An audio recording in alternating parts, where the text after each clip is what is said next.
할렐루야. 추석 명절이 크긴 크다라는 생각을 가지게 됩니다. 명절을 맞이하고 보니 가족이 참 소중하고 중요하구나, 나하고 사랑을 주고받을 수 있는 가까운 관계가 너무나 소중하구나 라는 것도 깨닫게 됩니다. 지난주에는 태풍이 지나가면서 포항 땅을 이렇게 태풍의 피해가 많았습니다. 엄마 사랑해, 키워줘서 감사해요 라는 말을 남기고 심정지 상태로 발견된 중학생의 소식을 듣고 얼마나 마음이 아팠는지, 오늘 포항 땅에 이런 어려움, 슬픔, 힘든 것 있어도 우리는 어려움과 슬픔도 딛고 믿음으로 다 이겨나가는 우리 믿음의 성도들이 될 수 있기를 바랍니다. 오늘 마가복음 2장에서는 한 중풍병자가 등장을 합니다. 이 중풍병자는 아무것도 할 수 없다라는 뜻을 가지고 있습니다.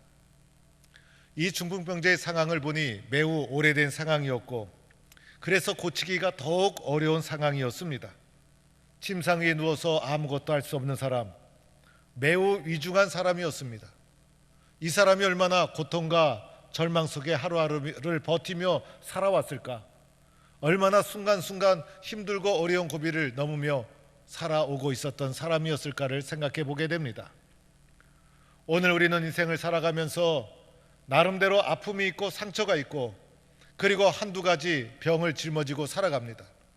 어떤 사람은 허리가 아프고, 어떤 사람은 다리가 아프고, 어떤 사람은 소화가 되지 않고, 그리고 밤중에 잠도 잘 오지 않고, 병원에 가도 시원하게 고쳐지질 않고, 그래서 어렵게 힘들게 한두 가지의 아픈 것을 짊어지고 살아가는 것이 우리들의 모습이라 할 수가 있습니다. 그런데 오늘 말씀에 나오는 중풍병자는 치명적인 병이었어요. 오래된 병이었고 세상의 능력과 힘으로 고칠 수 없는 불치병이라 할 수가 있어요. 그런데 이 사람이 오늘 예수님 만나서 놀랍게도 회복과 치유를 경험하게 됩니다. 어떠한 가정이 있었을까? 어떻게 이 사람이 이렇게 고침을 받게 되었을까? 우리는 그 과정을 한번 말씀을 중심으로 살펴보고자 하는 것입니다. 첫 번째로 오늘 말씀해 보니 이 중풍병자에게는 좋은 친구가 있었다는 것을 발견하게 됩니다. 친구가 없었더라면 이 사람이 어떻게 움직일 수 있었을까? 친구가 없었더라면 이 사람을 누가 예수님에게 모시고 갈 수 있었을까? 좋은 친구가 있었다는 것이 이 사람이 고침받을 수 있는 소중한 1단계 사실이었다는 것을 발견하게 됩니다. 우리들도 세상에 살면서 좋은 친구를 만나는 만남의 축복이 있는 성도가 되기를 축원합니다.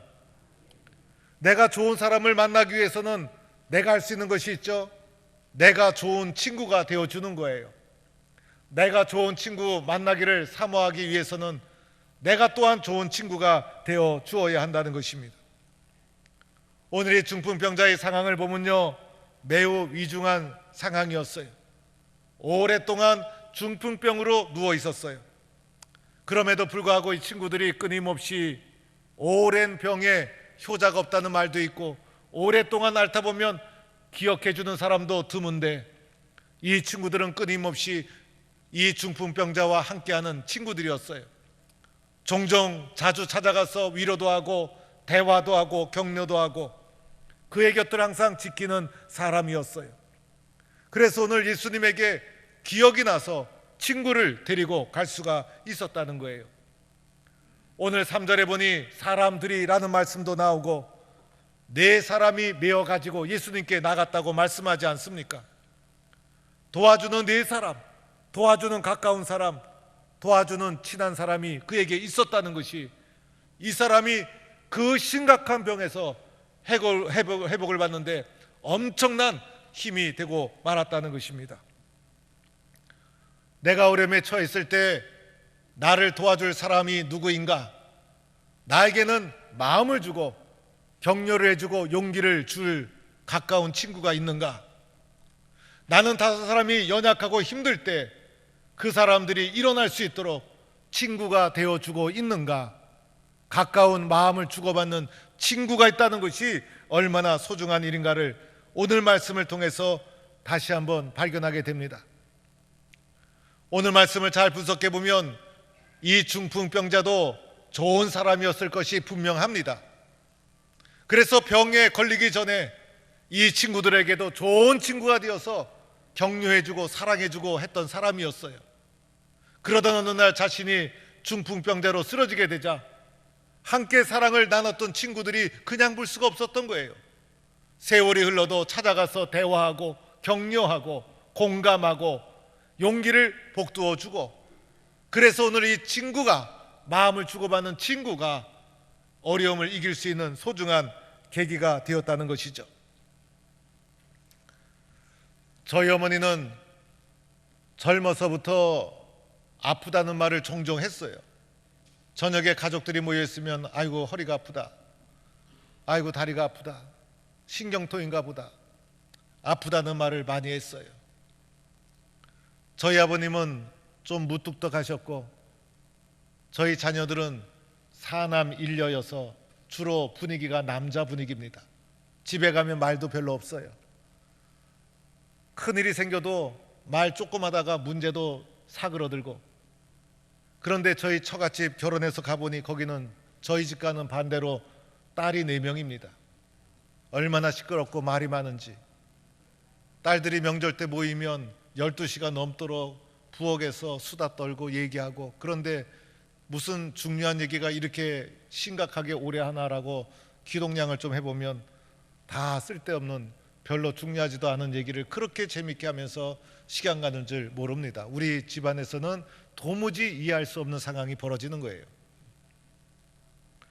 저희 어머니가 아프다라고 얘기하면 무뚝뚝한 우리 사형제, 그래도 그 중에 제가 가장 그래도 무뚝뚝하지 않은 것 같아요. 그래서 어머니 말이 저도 듣다 보면 조금 이렇게 자꾸 반복하니까 이게 마음에 받아들여지질 않으니까 기껏 한다는 얘기가 어머니 약 드세요. 어머니 내일 병원 가시면 되잖아요. 이게 제가 해줄 수 있는 말이었어요. 이것이 버릇이 되어서 결혼하고 나서도 저희 집사람이 좀 아프다 그러면 약 먹으라고, 내일 병원 가보라고, 이것이 제가 해줄 수 있는 대단한 말이 바로 이런 말이었어요. 그런데 이런 말을 하고 나면 어머니는 또 아프다고 하면서 자녀들이 관심이 없다고 하면서, 그러던 어느 날 제가 눈치를 채고 좀 말을 바꾸기 시작했어요. 어머니가 아프다 그럴 때 약 드세요, 병원 가세요라고 하지 않고 엄마 많이 아파? 아유 우리 엄마 건강했었는데 힘이 다 빠졌네. 얼마나 아플까? 어디가 아파? 라고 물어보면서 어머니의 다리를 주물러 드리고 손도 만져드리기 시작했어요. 그렇게 하자 어머니가 입가에 미소가 띄고 좋아하는 것을 발견하게 되었어요. 그래서 잘 이해가 되지 않고 사실은 엄마가 아프다고 할 때 공감 가지 않을 때도 있었어요. 그러나 말부터 토해냈어요. 엄마 얼마나 아파? 그리고 나서 다리를 주물러 드리고 팔을 만져주시고. 제가 잘했다는 것이 아니에요. 대화를 하다 보니 정말 중요한 것은 공감해주고 이해해주고 들어주고 함께 아파해주는 마음이더라는 것입니다. 별것도 아니에요. 그러나 그 공감해주는 한마디가 힘이 되고 용기가 되고, 이해해주는 그 한마디가 이길 수 있는 용기를 가져다 주고, 이것이 친구고 이것이 가족이 아닐까.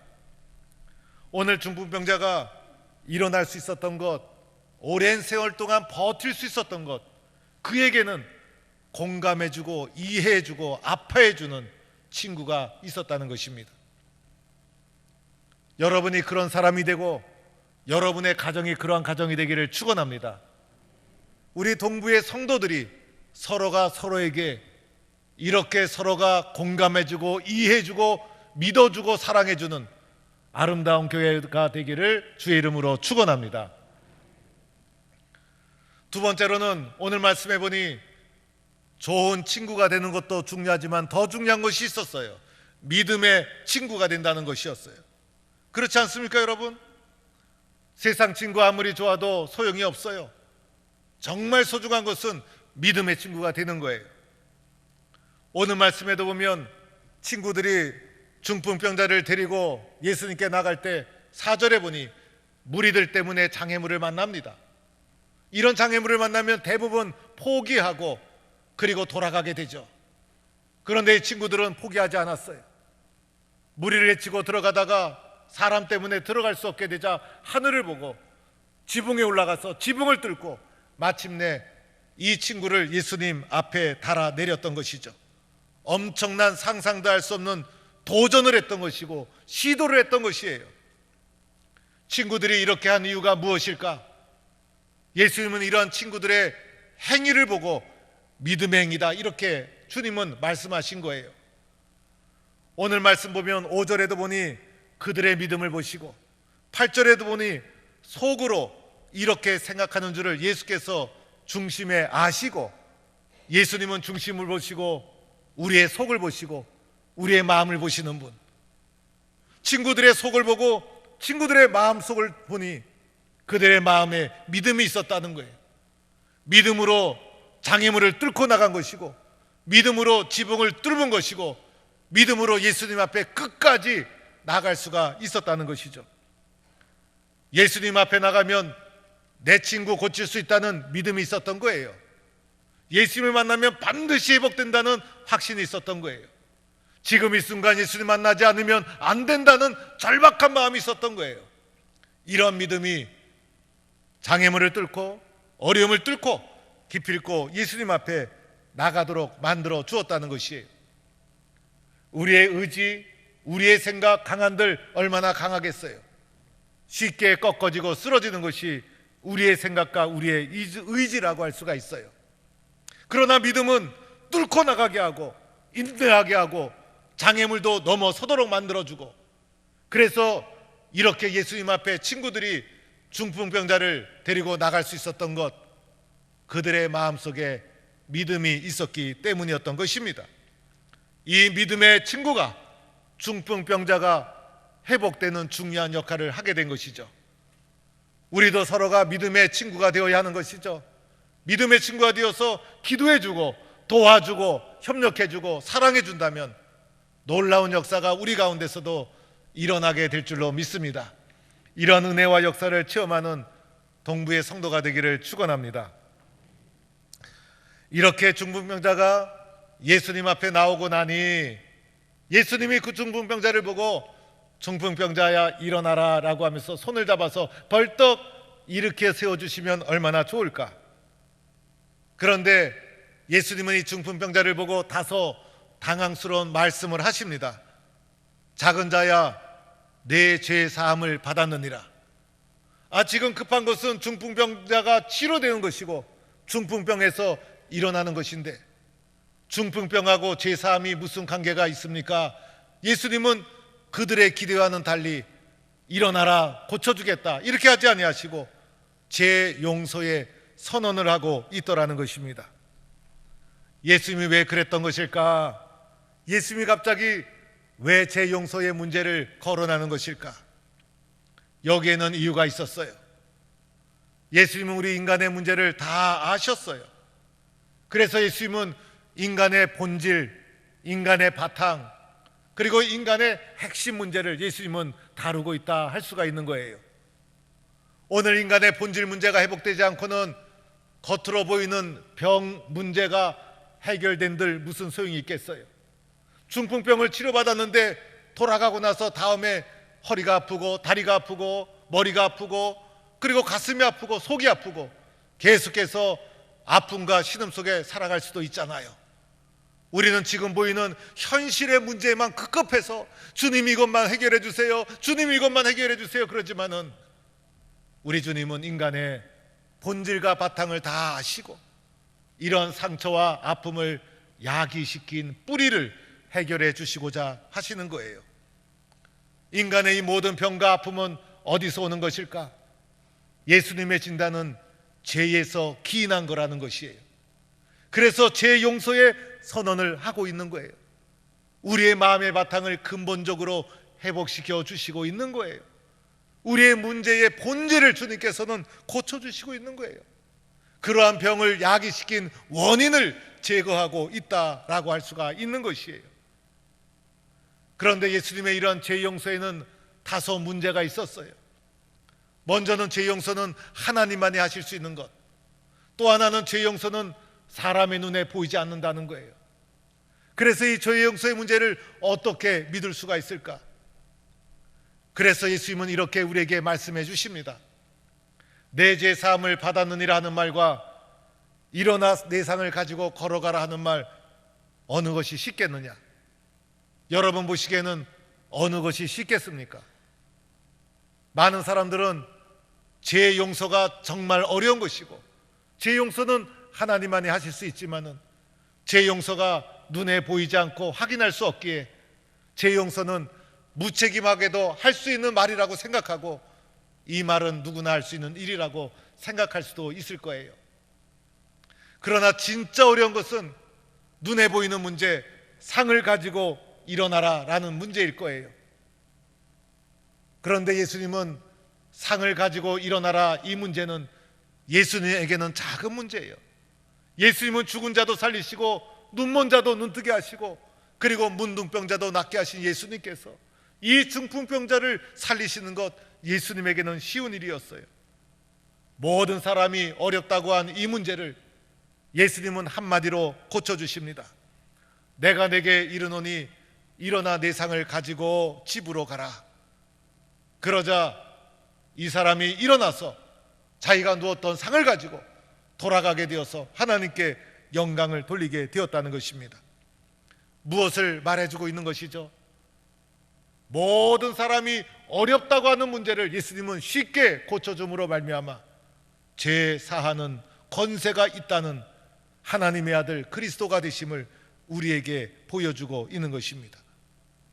따라서 예수님은 그리스도가 되셔서 우리의 인간의 바탕과 본질과 근본을 해결해 주시고 용서해 주시고 치료해 주시는 분이 우리가 믿는 예수 그리스도이신 줄 믿습니다. 세상에 살면서 아픈 것 없는 사람 없죠? 문제 없는 사람 없죠? 우리들은 그 아픈 것, 문제가 급급해서 살아갑니다. 그런데 그 세상의 모든 현실의 문제는 예수님에게는 쉬운 것이에요. 예수님에게는 그 모든 것 아무것도 아니에요. 보다 더 중요하고 큰 문제가 있죠. 인간의 본질과 바탕이 회복되는 거예요. 그래서 예수님은 현실의 문제도 중요하지만은 더 큰 일, 우리의 속을 보시고 우리의 중심을 보시고 우리의 본질과 바탕을 회복시켜 주시고 다뤄 주시는 분이 바로 예수님, 모든 문제의 뿌리가 되는 죄 용서의 선언을 하시는 예수님. 그래서 현실의 문제가 해결되는 것도 중요하지만은 보다 더 중요한 것은 내가 마음을 다하여 예수님 앞에 나아가는 것이 보다 더 중요한 거예요. 내 마음속에 예수님을 영접하는 것이 더 중요한 거예요. 예수님만이 우리의 마음의 본질을 고쳐주시고 회복시켜 주시는 분이시기 때문인 거예요. 이 세상의 모든 사람에게는 예수님이 필요한 거예요. 모든 사람은 예수님을 만나서 예수님만이 우리의 문제를 회복시켜 주시는 분이기 때문에 모든 사람은 예수님을 만나야 된다는 것입니다. 오늘 우리 가정에 꼭 필요한 분 누구죠? 바로 예수님. 오늘 우리 가정에 꼭 필요한 분은 바로 예수님이고, 내 마음속에 꼭 필요한 분 누구죠? 바로 예수님. 예수님이 내 마음 중심에, 우리 가정의 중심에 모실 때 우리의 바탕과 근본이 바뀌고, 그리고 우리의 인생의 핵심 문제를 고쳐주시는 예수님, 예수님 안에서 참된 기쁨과 회복과 은혜를 누리는 동부의 성도가 되기를 축원합니다. 우리가 인생을 살아가면서 좋은 친구 되는 것 중요해요. 또 믿음의 친구가 되는 것 중요해요. 그리고 더 나아가 예수님이 우리 마음의 중심에 오셔야 되는 거예요.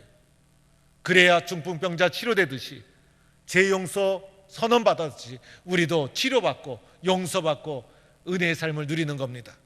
예수님이 주시는 기쁨만이 진짜 기쁨이요 참된 기쁨. 그래서 주님 안에서 올 추석 명절에 온 가족이 모였을 때 주님이 주시는 기쁨이 가정마다 차고 넘치는 은혜가 있기를 주의 이름으로 간절히 축원합니다.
길을